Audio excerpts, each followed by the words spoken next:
All right, welcome back to the channel. It's your boy Fanon, and in this video, we are going to be talking about Gervonta Tank Davis and some details related to his fight with Ryan Garcia, and also a connection with Adrien Broner, who has made the biggest mistake of probably any fighter in recent history.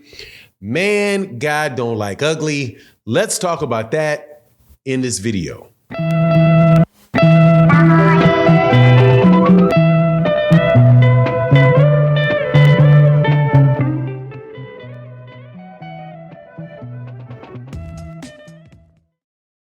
All right, welcome back to the channel. It's your boy Fanon, and in this video, we're going to be talking about subjects related to a bunch of fights and information that's come out from Showtime Boxing related to both Gervonta Tank Davis and indirectly Adrien "the Problem" Broner.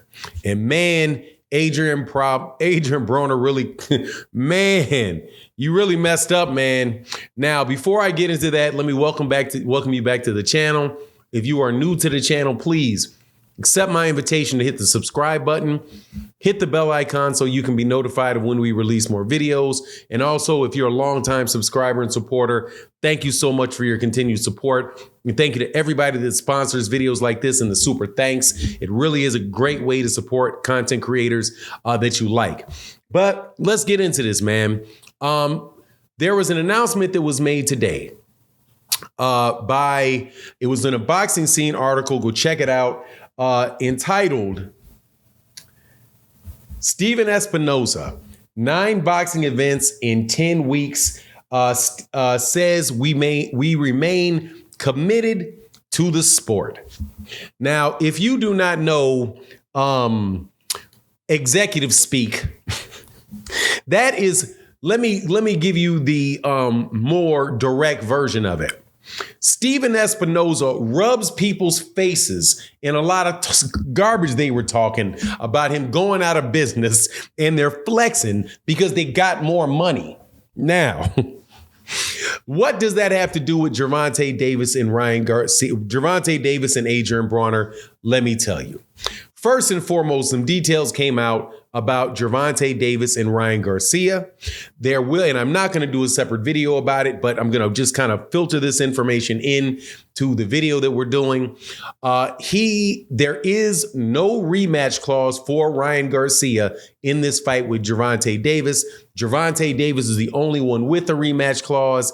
And also, according to Gervonta Tank Davis, even though the fight has not been formally announced because they are still working on the location and the specific date, there's been April 22nd has been put out there, but they're still trying to find out whether the bout's going to be in Allegiant Stadium or somewhere else. But according to Stephen Espinoza, and actually a different article that was written by Alan Dawson, shout out to Alan Dawson, he said that Stephen Espinoza communicated that the Allegiant Stadium was being very, very competitive and aggressive in trying to get this fight.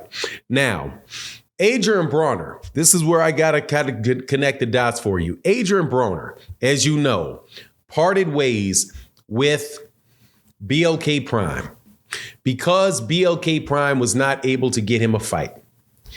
Now, if you recall, the reason that Adrien Broner went to BLK Prime was because, in his own words, pretty soon we're going to be fighting on Twitter.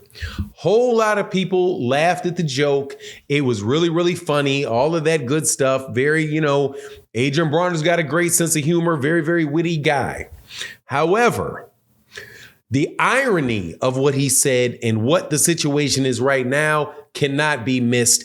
And in the words of Gervonta Davis and a whole lot of other people that have fought for the PBC, Adrien, you better call Al. And you better call Al real quick, because that pocketbook apparently for Showtime just got bigger. So for you to say that you went to go fight with somebody because they were going to be able to get you 3 fights a year, and you are afraid that the network and the organization that you're fighting with was going to have you fighting on Twitter.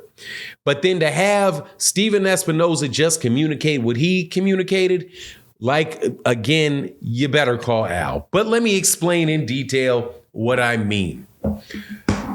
There have been, I think, 28 fighters with fight dates on Showtime this year. In the next, Steven Espinoza, let's go through this. 9 boxing events in 10 weeks. We stay committed to the sport. The events that he's talking about include Tim Tszyu versus Tony Harrison, which is March 11th. That's 2 fighters. David Benavidez and Caleb Plant, which is March 25th. Bunch versus Flores, which is a showbox fight, April 7th. Sebastian Fundora versus Brian Mendoza on April 8th. Davis versus Garcia, which is supposed to be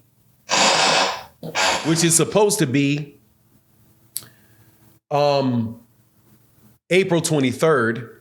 Then you have Alberto Puello versus Rolly Romero, which is May 13th. And then Carlos Adames versus Julian Williams, which is on June 24th. And then Steven Espinoza continues and says there as strong as a schedule as it is, and as enthusiastic as we are about it, there are a number of big name fighters who have not finalized fights, but to be put on the schedule. Jamal Charlo, and they've both got to fight 2 people, so that's 4 people. Spence and Thurman will assume that they're fighting. That's another 2 people. Jaron Ennis, David Morrell, Isaac Cruz, and Frank Martin. If you look at that and you continue that looks like that is fights all the way through October. That is a lot of fights. Now, the statement that Steven Espinoza made that I found most interesting is this. I do not know that we've ever done 14 shows in the first 6 months of a year before. That is a really heavy number. That's sort of a subtle point. But I think the more explicit points are the quality, the quantity, and the variety. High quality matchups, fun matchups, lots of them, everything from Showbox to the biggest pay-per-view fights. This is an incredible busy schedule. 9 boxing events in 10 weeks. I think that implicitly says we remain committed to the sport and are very enthusiastic about what it does for the network. Let's look at that last little part. We are committed to the sport and are very enthusiastic about what it does for the network. What network is that? That network would be Paramount and Showtime and and CBS Sports. And I told you guys that they were not going to go anywhere because of this. I didn't believe that they were going to go anywhere because of this merger between Paramount and Showtime, because of what Bob Bakish had said about sports being a vertical that they are very, very interested in, and they are featuring on Paramount Plus, and the fact that Showtime only has the Showtime boxing and MMA, or Showtime Sports, is in the sports vertical, something that none of the rest of Paramount or CBS Plus has, or CBS has. So Paramount Plus, CBS, and Showtime, they actually take that sport, the only sport they have, and feature it, and then give them a bigger budget and put more fights out there. And that's just the first 6 months of the year.